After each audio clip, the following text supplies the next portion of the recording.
palavra do Senhor, ela diz assim, deixa eu repetir aqui, Salmo 73, versículo 23.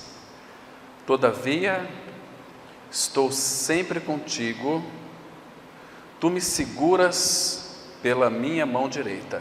Quero que você guarde essa expressão aqui, tu me seguras pela minha mão direita. Agora, em Provérbios 4, verso 18. Provérbios, capítulo 4, versículo 18. Temos mais uma importante declaração da palavra, que diz assim, Provérbios 4, 18. Mas a vereda dos justos é como a luz da aurora, que vai brilhando mais e mais até ser dia perfeito. Vamos ter uma palavra de oração. Nosso Pai, graças te damos por essa oportunidade tão graciosa, rica, que temos de nos reunir debaixo do nome do Senhor Jesus, para ouvir a Tua voz. Quando nós abrimos as Escrituras, nós temos plena convicção de que é o Senhor quem fala. Pai, a Tua palavra, ela é viva e eficaz, ela é penetrante. Torne-a ela viva em realidade espiritual em nossos corações, nas nossas mentes. Pai, nos dê visão espiritual para contemplarmos o Senhor, para vermos não apenas a letra, mas a Ti, e sermos tocados pelo Senhor. Nessa noite, entregamos este ambiente em Tuas mãos, cuida de cada detalhe, não permita que as nossas mentes se distraiam daquilo que vai ser dito, que Teu nome seja engrandecido em nossos corações. Nós santificamos a Cristo em nossos corações como Senhor. Fala conosco, Pai, nós desejamos ouvir a Tua voz, nós ansiamos em ouvir a Tua voz, e é em Cristo que nós oramos, amém. Irmãos, quero dizer para vocês aqui uma palavra inicial, para nós vermos como que então o Pai, através do Espírito, na pessoa do Filho, Ele forma um discípulo. Em primeiro lugar, irmãos, todas as vezes, quero que você guarde bem isso aqui, que todas as vezes que nós abrimos as Escrituras, todas as vezes, seja aqui, seja no seu lar, quando nós abrimos a palavra de Deus, nós temos que ter esta grande expectativa no nosso coração, que é encontrarmos o Senhor. Porque quando nós vamos para a palavra, buscando o Senhor na palavra, o nosso coração, ele vai criar uma expectativa de que então possamos ouvir a sua voz, e que nós vamos encontrá-lo, Senhor, de alguma maneira, porque se você já creu no Senhor, Ele habita no seu interior, Ele está dentro de você. O Espírito Santo, quando veio morar em nós, Ele trouxe toda a realidade do Pai para dentro de nós. E uma das coisas, irmãos, que temos que sempre pedir ao Pai, se você deseja ter uma intimidade com o Senhor, com o Rei dos Seis, com aquele que é Senhor e quer governar as nossas vidas, você precisa de rogar a Ele para que Ele então segure em tua mão e te guie. Então essa é a vontade do Senhor para com cada um de nós, para com a sua igreja, para que então Ele comece uma obra de dentro para fora. Esses dois versículos que nós lemos aqui, que ele diz lá, por exemplo, no Salmo que nós já lemos, muito interessante essa expressão. Primeiro você nota aqui no Salmo 73, 23, assim sendo, estou sempre contigo. Essa palavra, irmão, está mostrando que o salmista Asaf, ele tinha uma intimidade com o Senhor, que ele não se distraía do Senhor, porque ele diz aqui, todavia estou sempre contigo.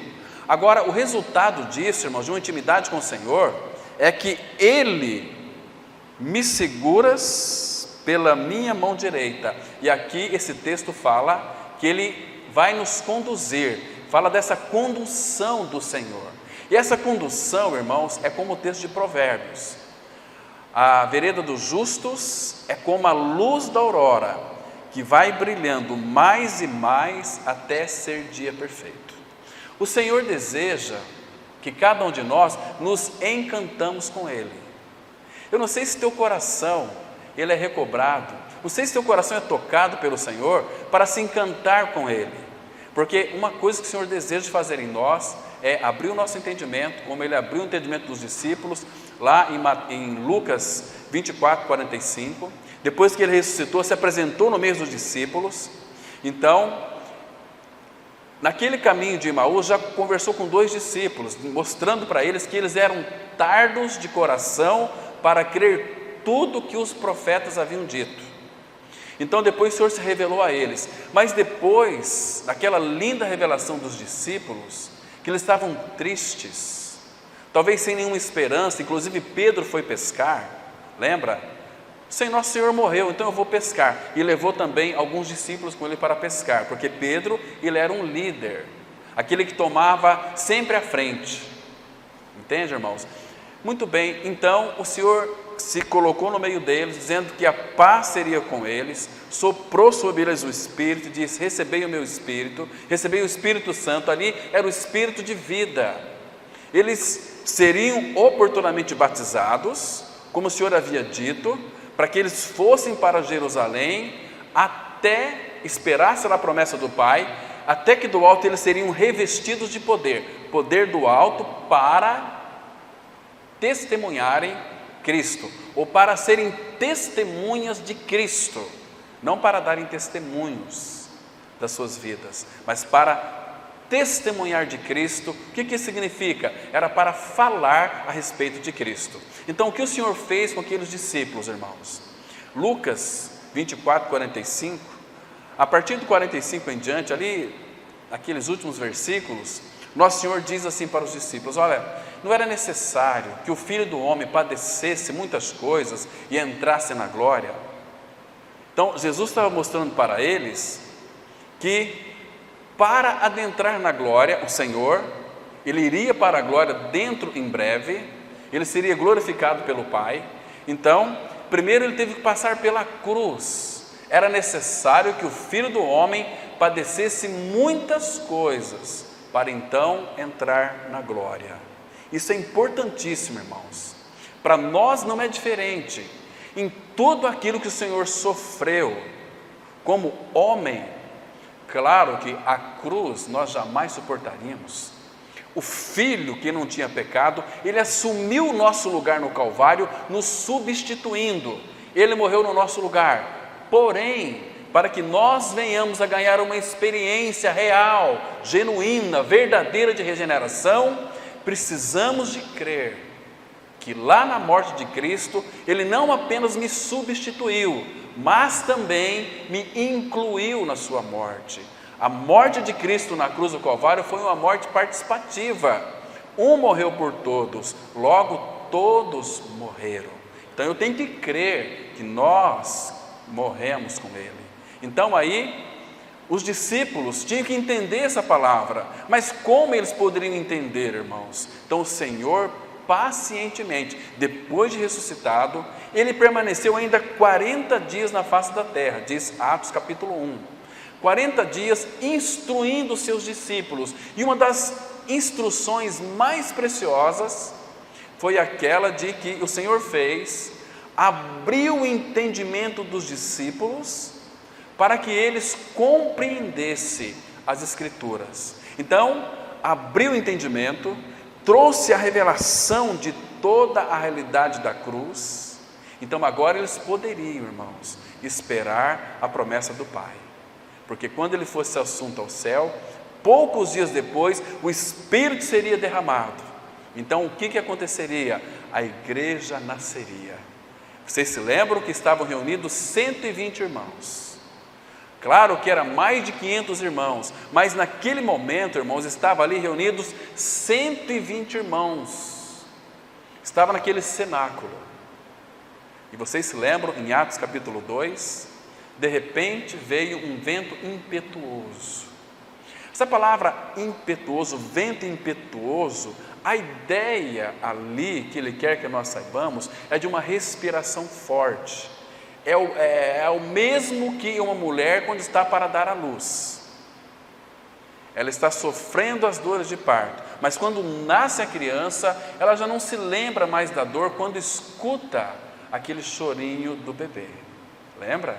Então, assim a igreja nasceu. O Espírito veio sobre aqueles 120 irmãos, aquelas 120, vamos dizer assim, velas apagadas.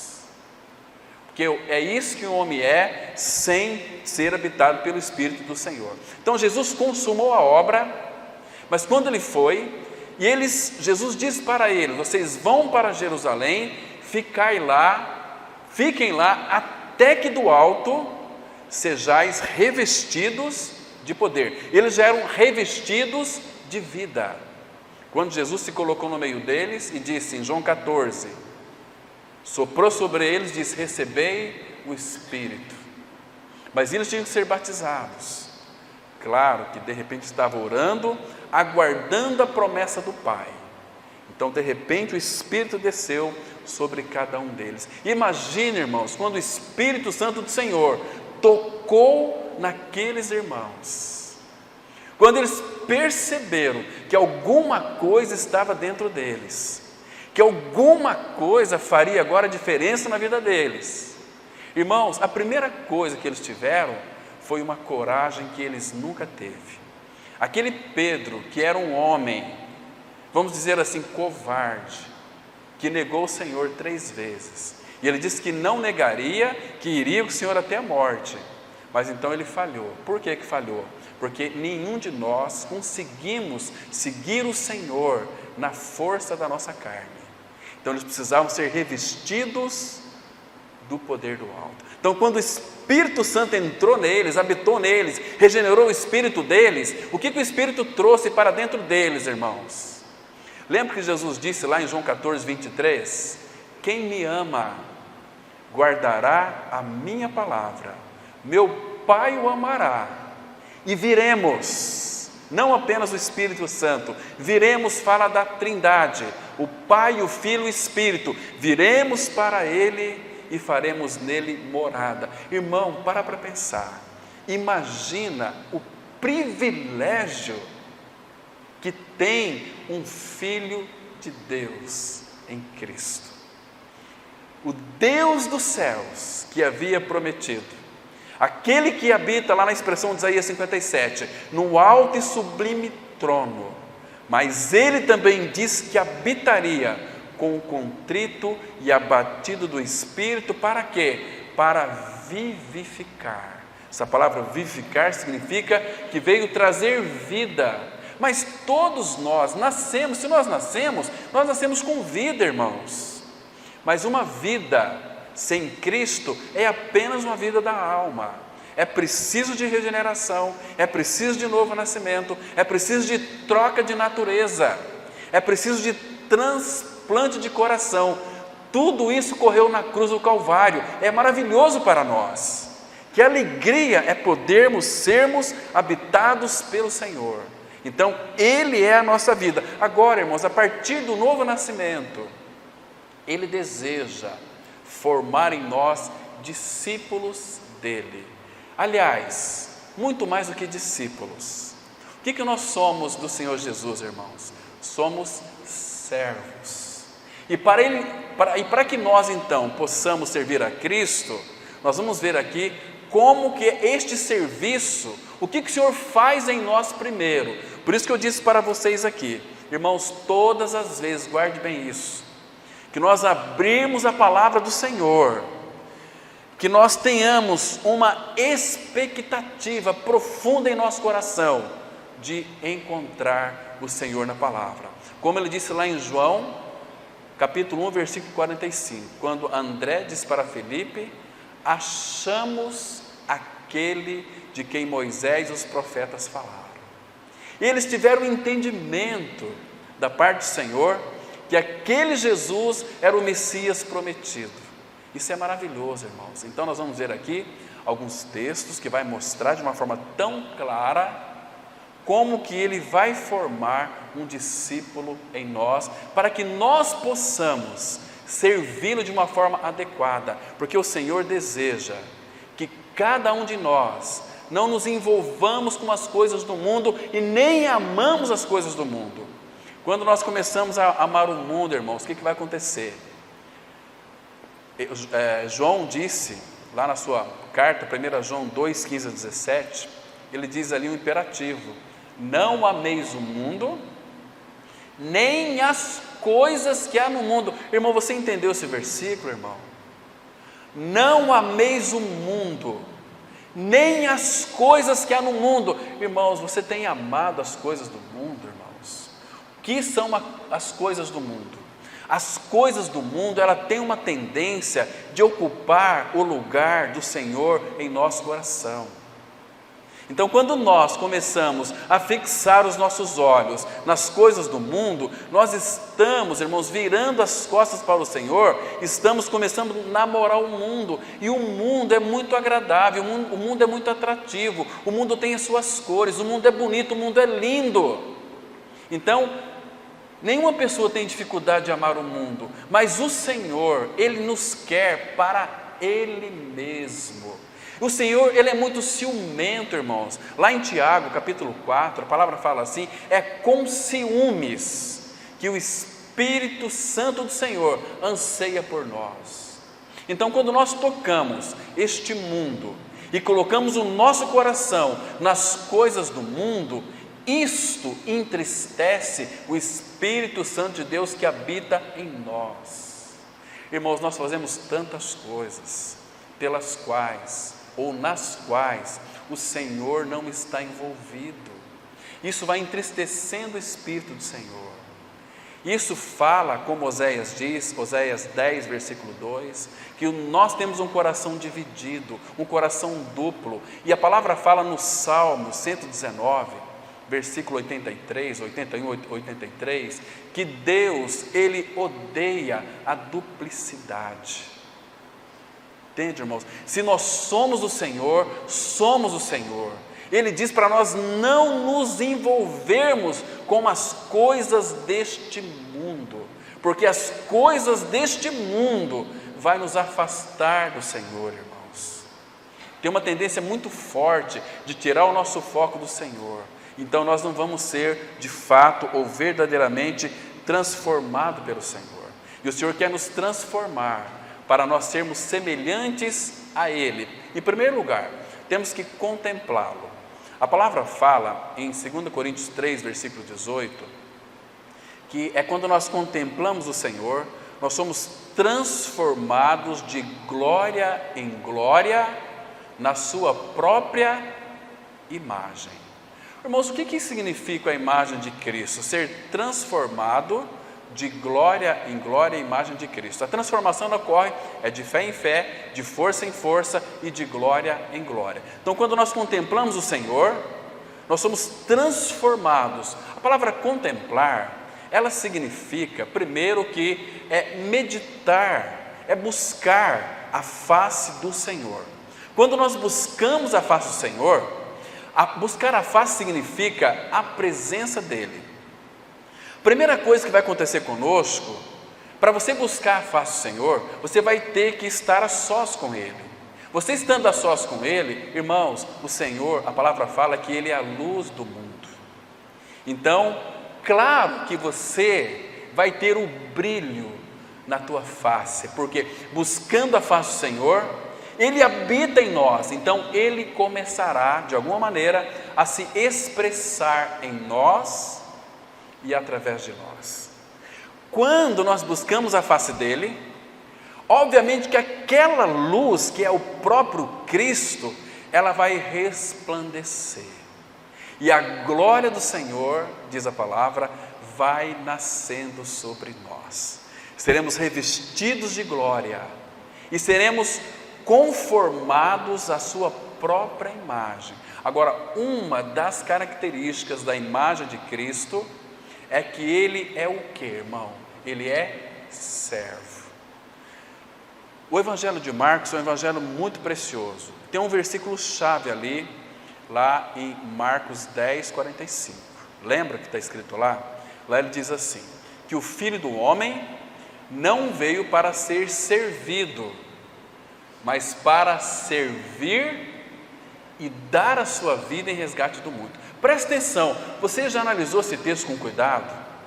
Que o Filho do Homem, ele não veio para ser servido, mas para servir. Olha só, irmãos, o Senhor Jesus, aquele que é Deus de Deus, Ele é um com o Pai, Ele que morreu na cruz por mim e por você, e nos atraiu no seu corpo, nos fez morrer com Ele, e nos deu a sua vida pela ressurreição. Ele não veio para ser servido, mas veio para servir e dar a sua vida em resgate de muitos, não por todos, porque nem todos vão crer. Agora, irmãos, quando nós buscamos a face do Pai, nós vamos ser conformados à imagem do servo. Isaías 42:1 diz assim, ou 41, eis o meu servo, servo com S maiúsculo. Então, este servo vem habitar dentro de nós. O servo do Senhor, o servo de Deus o Pai é Cristo. Ele habitando em nós, irmãos, Ele nos faz seus servos. Por que nós servimos a Cristo, irmãos? Com a habilidade e a capacidade dEle. O servo habitando em nós, o servo que serve ao Pai com alegria, vai nos ajudar, nós, na expressão do Salmo 100, versículo 2, a servir ao Senhor com alegria.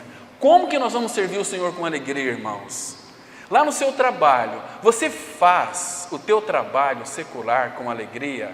Aquele teu trabalho, diz ali, Efésios capítulo 6, nós estamos servindo ao Senhor. Se você está ali no seu trabalho, não sei qual que é a sua atividade, mas ali você não está trabalhando apenas por trabalhar, você está servindo a Cristo. Você não pode ser um filho de Deus enrolão. Você não pode ser um filho de Deus amassa-mato. Você tem que ser diligente, porque você está servindo a Cristo. Está me entendendo, irmão? No seu trabalho, irmão, se todos nós, como filhos de Deus, servirmos a Cristo dessa maneira, porque nós pensamos o seguinte, não, eu sirvo a Deus lá na igreja. Aqui não é lugar de você servir ao Senhor, irmãos. Aqui é lugar de você adorar o Senhor. Aqui é lugar de você ouvir a voz do Senhor. Você vai servir ao Senhor a partir do local da reunião para fora. Ali começa o seu serviço ao Senhor. Mas, irmãos, tem alguns impedimentos que atrapalham o nosso serviço, que o Senhor quer tratar conosco. Ele quer formar isto em nós. Então, nós vamos pegar aqui o Evangelho de Marcos e verificarmos ali com bastante atenção alguns empecilhos, irmãos, que têm obstruído o nosso caminhar com o Senhor como servo. Agora, não se esqueça desse versículo aqui do Salmo 78, versículo 23. Você precisa, em primeiro lugar, buscar uma vida de intimidade com o teu Senhor. Isso é individualmente. Você não pode ser negligente, você não pode ser preguiçoso. Você precisa, se você é filho, porque Ele já colocou uma inclinação no seu coração para você buscá-lo, a face dEle. Então aqui, o Salmo 73, 23 vai dizer exatamente isso, irmão. Presta atenção. Todavia estou sempre contigo. O que isso significa, irmão? Significa uma vida de intimidade. Como o Senhor era com o Pai, você se lembra? E eu e o Pai somos um. Imagina, irmãos, o Senhor tinha tanto prazer com o Pai, que Ele servia seus discípulos e todo aquele povo de Israel, de Jerusalém, lembra? Então, muitas vezes Ele tinha que ir para um monte, lugar afastado, e ali a palavra vai falar muitas vezes que Ele passava a noite em oração. Irmãos, como tem sido a sua vida de oração diante do Senhor? Irmãos, olha, infelizmente o Senhor tem nos chamado para orar, para estar a seus pés, para estar com Ele. Jesus, em Marcos, abra por favor comigo lá, no capítulo 3, vamos ver alguns versículos, e aqui, irmãos, nós vamos detectar algumas coisas fundamentais que têm servido de empecilho para que a gente então ganhe uma dimensão com o nosso amado Senhor. Capítulo 3 do Evangelho de Marcos, eu quero que você preste bem atenção aqui para você descobrir algo que é fundamental. Que lembra que o salmista disse: o Senhor está sempre comigo, então segura-me pela tua mão direita, para que conduza. Mas aqui, irmãos, em Marcos 3, verso 13, diz assim: depois subiu ao monte, agora presta atenção, irmão, e chamou os que ele mesmo quis, e vieram para junto dele. Irmãos, que privilégio! Aqui o Senhor Jesus chamou os seus discípulos para junto dele, para perto dele. Qual é a lição aqui, meus queridos irmãos? O que o Senhor queria ter com os discípulos aqui? Primeiro, ter intimidade. Não é gostoso, irmãos, quando você tem intimidade com a sua namorada, com o seu namorado, sua esposa, seu esposo? Não é gostoso aquele momento de intimidade? É maravilhoso. Cantares 1, versículo 2, fala assim: beija-me com os teus beijos. O noivo pedindo para a noiva. O beijo fala do que, irmão? Fala de intimidade. Beijo fala do que, irmão? Fala de proximidade. Beijo, tem que estar bem próximo para beijar, e é coisa maravilhosa. O Senhor tem nos chamado para uma intimidade. Aqui nesse caso, Ele chamou. Não é que os discípulos quis ir, Ele chamou os que Ele mesmo quis e vieram para junto dEle. Depois que passaram um tempo com o Senhor, o que Ele fez? Versículo 14: então designou 12 para estarem com Ele e para o enviar e a pregar. Hoje em dia, quando alguém crê, já quer sair pregando feito doido por aí. Não funciona, irmão, você vai se frustrar. Você não vai saber como lidar com a rejeição do mundo. O mundo não quer o Senhor, irmãos. O mundo quer que você esteja no meio deles, mas o mundo não quer o Senhor. Então aqui primeiro, Jesus designou 12 para estarem com Ele. Depois que passaram um tempo com Ele, aos pés do Senhor, receberam as instruções do Senhor, então Ele designou 12 para estar com Ele e depois para os enviar e pregar. Mas ainda, irmãos, parece que a coisa não funciona. Irmãos, como que um servo de Cristo deve proceder? Em primeiro lugar, nós somos chamados para estar com Ele, na presença dEle. O Evangelho de Marcos tem alguns milagres muito interessantes. E esses milagres, eles não foram colocados ali de uma forma aleatória. Foram colocados, claro que pela direção do Espírito, porque todo o Evangelho de Marcos é um evangelho muito simples, é um evangelho que fala do servo sofredor habitando em nós. Se Cristo é servo e habita em nós, nós no mínimo, irmãos, temos que ser servo de Cristo. Mas tem alguns impedimentos, que eu quero, com a ajuda do Senhor, ajudar também os irmãos a perceberem na palavra dEle. Por exemplo, esses milagres que acontecem aqui no Evangelho de Marcos, eles são muito significativos. Em todos eles o Senhor quer ensinar para nós uma profunda lição. E Ele quer que nós aprendamos essas lições, para procedermos de igual maneira. Então, qual o primeiro milagre que aconteceu lá no Evangelho de Marcos? A cura do paralítico, lá no capítulo 2, vocês devem se recordar. Aqueles 4 levaram um amigo deles paralítico. O paralítico ele anda? Não anda. Então, ali levaram aqueles 4. Aqueles 4 criam que Jesus Cristo poderia curar o paralítico. Colocaram na cama e colocaram aos pés de Cristo, um paralítico. Jesus disse para aquele paralítico: filho, os teus pecados estão perdoados. Presta atenção, irmão. Então Jesus cuidou das dimensões eternas, mas ele ainda estava paralítico. E depois ali, se você ler o capítulo 2 de Marcos, você vai perceber que muitos ali começaram a murmurar e a reclamar, e dizer o seguinte: quem é este que perdoa pecados? Só um que pode perdoar pecado, que é Deus.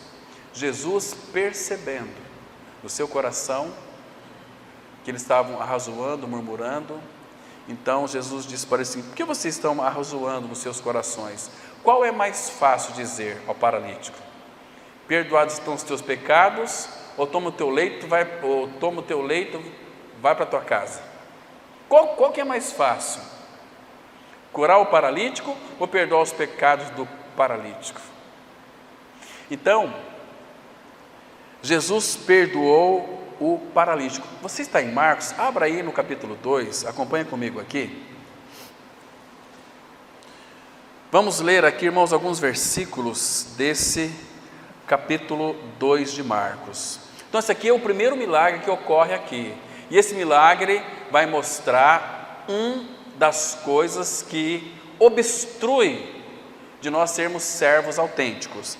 Então, observa aqui, ele era paralítico. E aí Jesus diz no versículo 10: ora, para que saibais que o Filho do Homem tem sobre a terra autoridade para perdoar pecados, disse ao paralítico: eu te mando. Eu te mando, sabe por quê? Ele está dizendo aqui, eu te mando. Lembra do Evangelho de João 17, versículo 2? Que o Pai concedeu ao Filho autoridade sobre toda a carne. Presta atenção.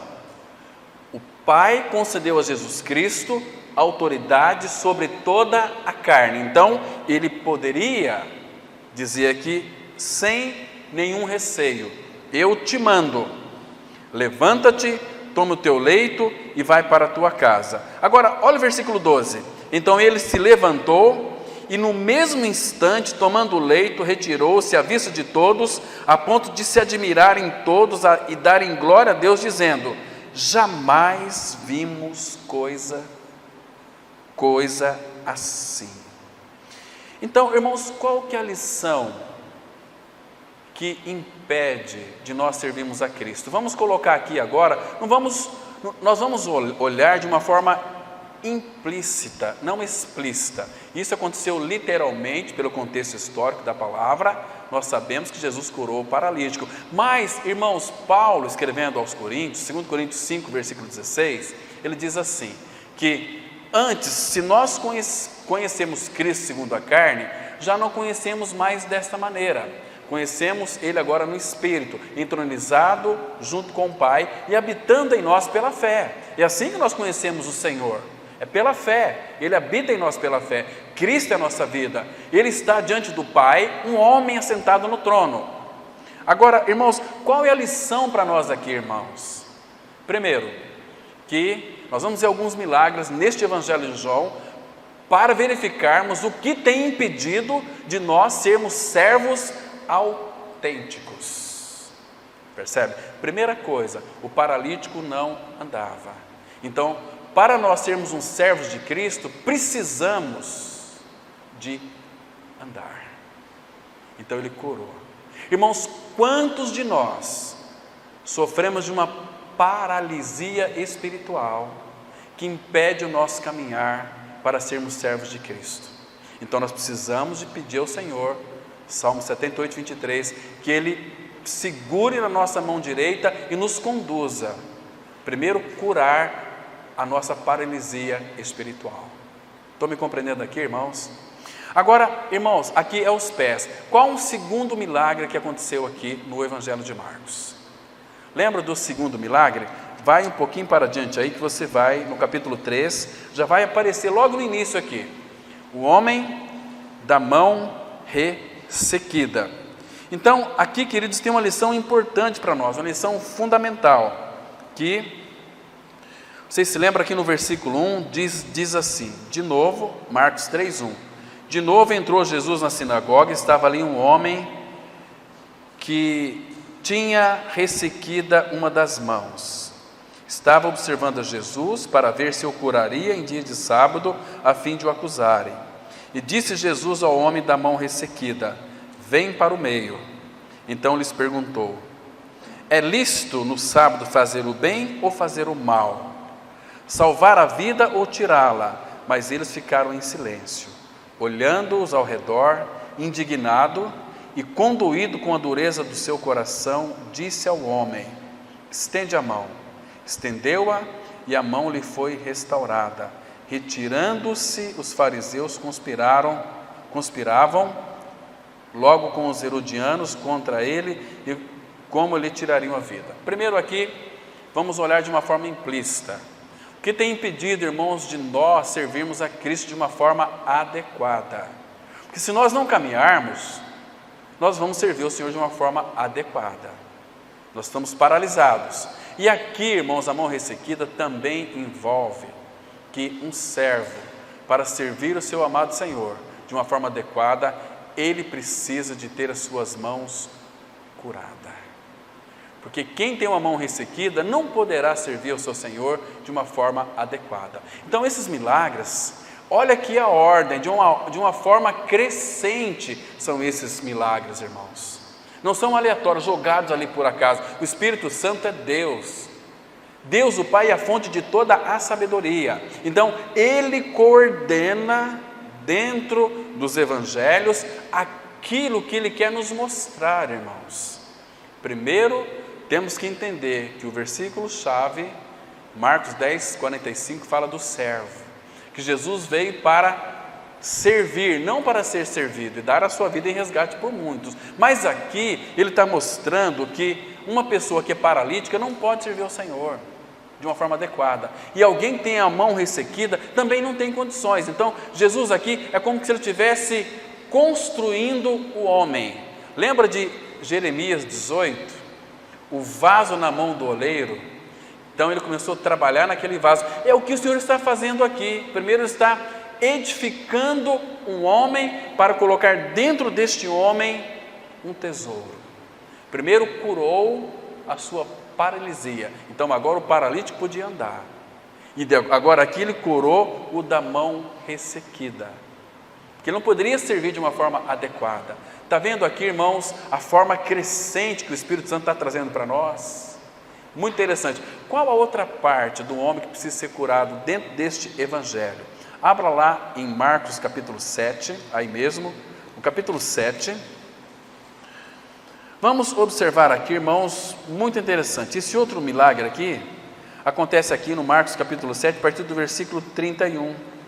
A cura de um surdo e de um gago.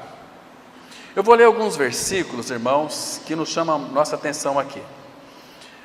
Aqui, Jesus foi para as bandas de Tiro e Sidom, claro que era para o gentio.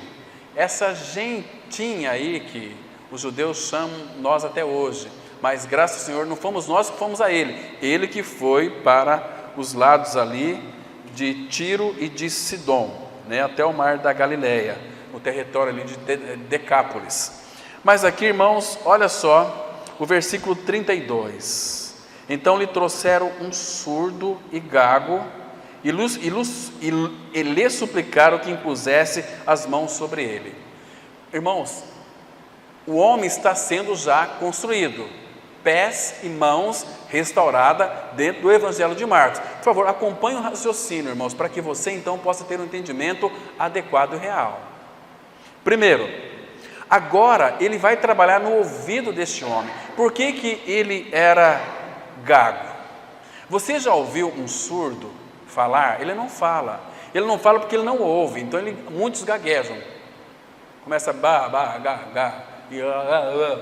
é esse sentido aqui. Porque ele não ouvia, ele não podia falar. As crianças, elas começam a falar de uma forma adequada porque escuta os pais falarem.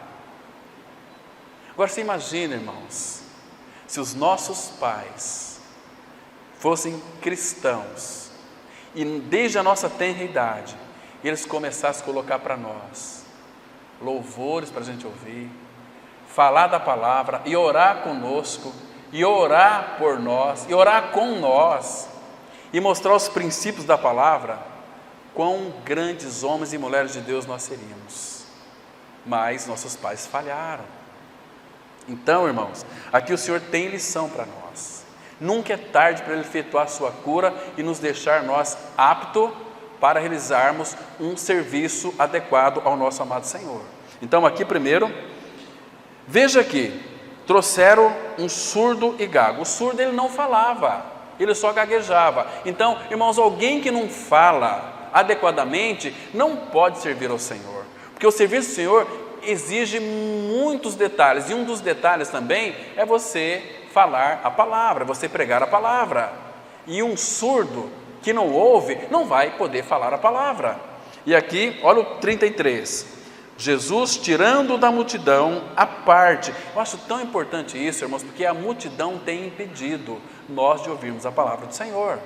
A multidão faz muito barulho, no meio da multidão há muita agitação, no meio da multidão, irmãos, não tem como nós ouvirmos de uma forma adequada a palavra do Senhor, porque há muito barulho. Estão me compreendendo? Então aqui preste atenção, Jesus tirando da multidão a parte, pôs-lhe os dedos nos ouvidos e lhe tocou a língua com saliva, depois erguendo os olhos ao céu, suspirou e disse, Efatá, que quer dizer, abra-te.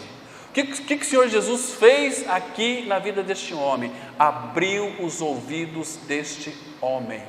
Irmãos, se você ler todo o Antigo Testamento, você vai descobrir que 27% de toda a Escritura fala de profecias. E todas as profecias estão se referindo a Cristo. Por exemplo, abra lá em Isaías capítulo 35, Isaías 35, que você vai perceber que aqui está sendo cumprido uma profecia. Isaías 35, versículo 4 e 5. Isaías 35, versículos 5 e 6. Olha só. Veja aqui uma das profecias se cumprindo naquele momento em que Jesus estava curando aquele surdo, irmão. Diz assim a palavra: então se abrirão os olhos dos cegos, visão espiritual, e se desimpedirão os ouvidos dos surdos. Que coisa linda, irmãos. Então a profecia na vida do Senhor Jesus estava se cumprindo quando ele estava curando aquele surdo. E o versículo 6, os coxos, lembra do paralítico? Os coxos saltarão como cervos, e a língua dos mudos cantará, pois águas arrebentarão no deserto e ribeiros do ermo. Então aqui, irmãos, outro detalhe importante, você deve se recordar do Salmo 78, quando o Senhor levou aquele povo para o deserto, e ali o que ele fez? Quando eles queriam água, o Senhor quebrou aquela rocha lá, usando Moisés, daquela rocha saiu ali água que matou a sede de todos eles. Percebe, irmãos? Como é maravilhoso isso? Então aqui, vamos voltar lá para Marcos, no capítulo 7. Interessantíssimo, irmãos, nós atentarmos para isso, que é uma ordem crescente que o Senhor faz, trabalhando em nós, curando-nos todas as nossas deficiências espirituais, paralisia, mãos, e agora aqui, irmãos, ouvidos, erguendo os olhos, Marcos 7, versículo 34, ao céu, suspirou e disse, Efatá, que quer dizer, abra-te. Abriram-se-lhe os ouvidos, e logo lhe soltou o empecilho da língua, e falava desembaraçadamente. Oh, irmãos, aquele que não podia falar, que era gago, que era surdo, não ouvia, o Senhor primeiro abriu os ouvidos desse surdo, então ele começou a falar desembaraçadamente. Irmão, será que isso não tem acontecido conosco? Será que nós temos ouvido a palavra do Senhor, e a palavra do Senhor não tem tido ou alcançado em nós uma resposta? A palavra do Senhor tem entrado em nossos ouvidos, mas não tem descido até o coração. Irmão, se nós não ouvirmos, nós não vamos servir ao Senhor de uma forma adequada, como Ele quer que nós o sirvamos. E não para aqui, falta mais uma coisa, irmãos. Aqui no capítulo 8, olha só versículo 22, um outro milagre. Vocês observaram que é uma crescente os milagres aqui? Primeiro os pés, o paralítico, depois as mãos, depois os ouvidos, e agora Ele quer curar os nossos olhos, que diz assim, versículo 23, Jesus, tomando um cego pelas mãos, levou fora da aldeia. Por que fora da aldeia? A aldeia ali é a multidão, é a mesma coisa, ou seja, Jesus tirou ele do meio da religião, e tirou fora da aldeia. O Pai não vai trabalhar conosco enquanto nós estivermos envolvidos com uma religião, irmão. Ele tem nos chamado para uma vida de intimidade com Ele. Estão me compreendendo aqui, irmãos? Então, tomando o cego pela mão, levou fora da aldeia e aplicando-lhe saliva aos olhos e impondo-lhe as mãos, perguntou-lhes: vês alguma coisa? O que ele disse? Este, recobrando a vista, respondeu: vejo os homens, porque como árvores os vejo andando. Irmãos, que coisa interessante. Por que o Senhor curou em duas etapas aqui este cego?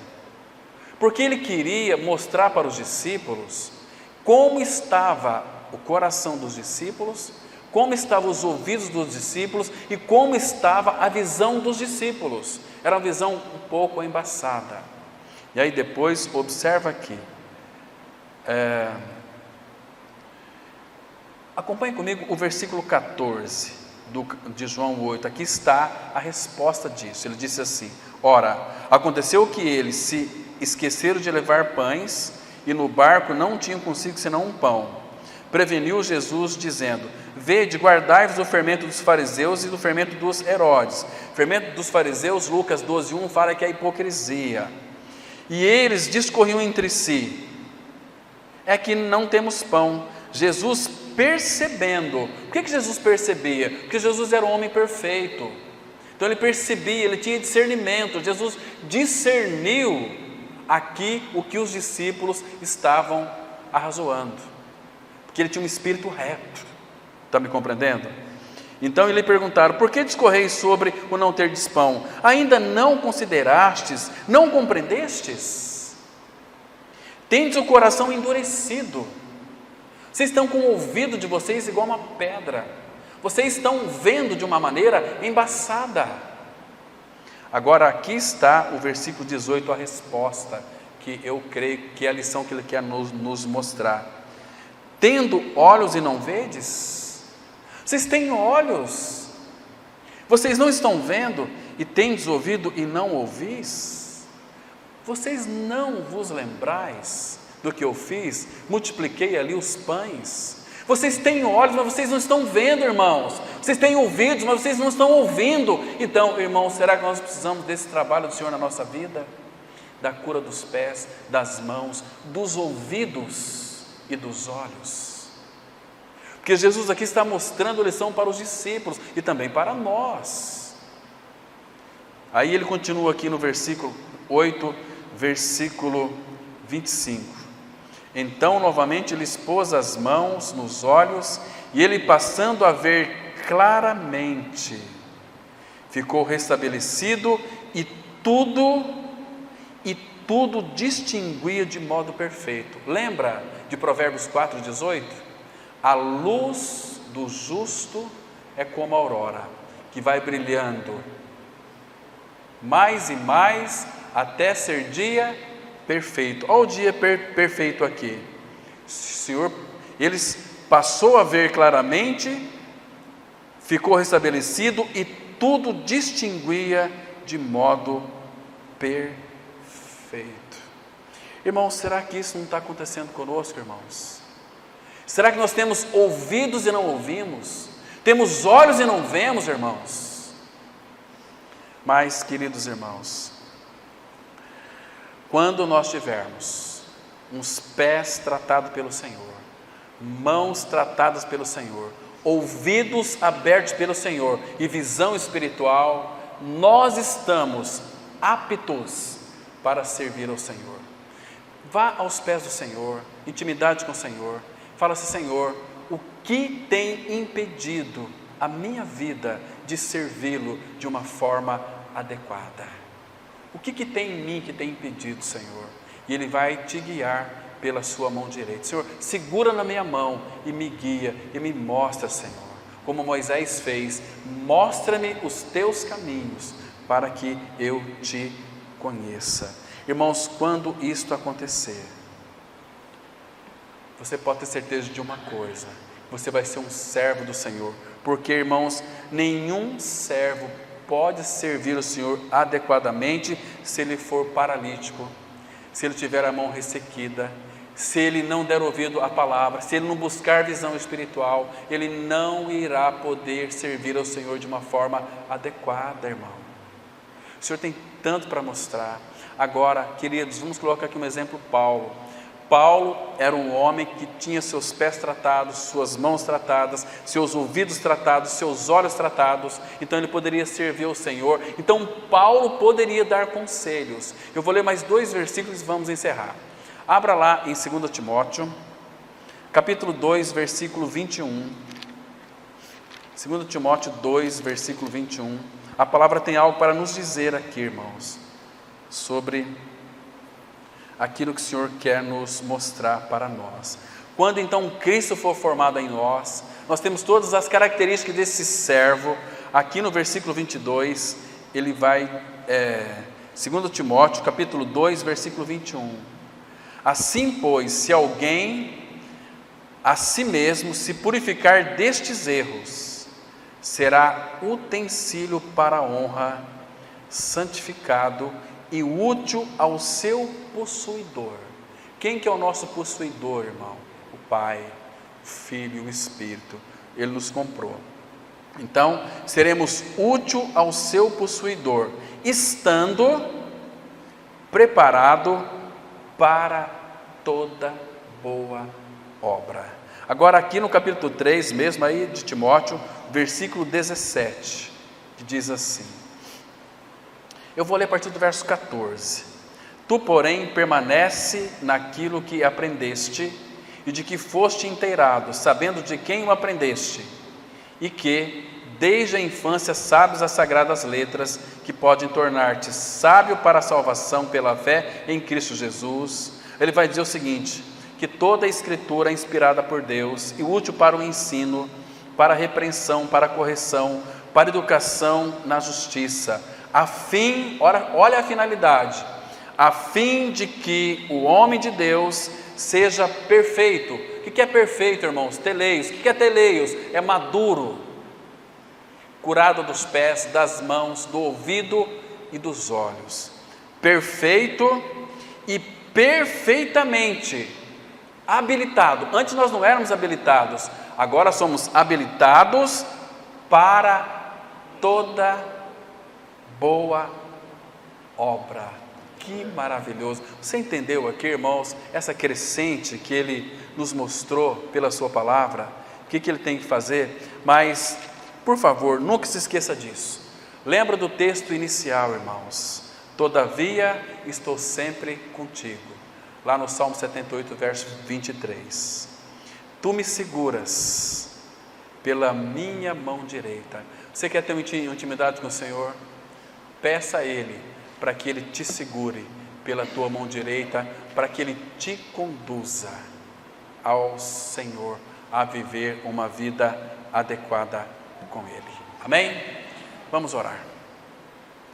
Pai, obrigado, porque Tu és um Pai tão maravilhoso, tão rico, tão paciente. Obrigado, Pai, porque o Senhor já nos curou na cruz em Cristo, tirou o nosso pecado, nos deu a vida de Cristo. Agora o Senhor deseja sarar as nossas deformidades em nossa alma, a nossa paralisia, as nossas mãos ressequidas. Senhor, abra os nossos ouvidos e nos dê a visão espiritual para servirmos a Cristo de uma forma adequada. Pai Santo, obrigado por essa semana que se inicia. Obrigado pela palavra revelada aos nossos corações. E Pai, te damos graças porque o Senhor é um Pai tão maravilhoso. O Senhor tem cuidado de nós. Continue, Pai, falando conosco e frutificando a Tua palavra em nossos corações. Em nome do Senhor Jesus nós oramos. Amém.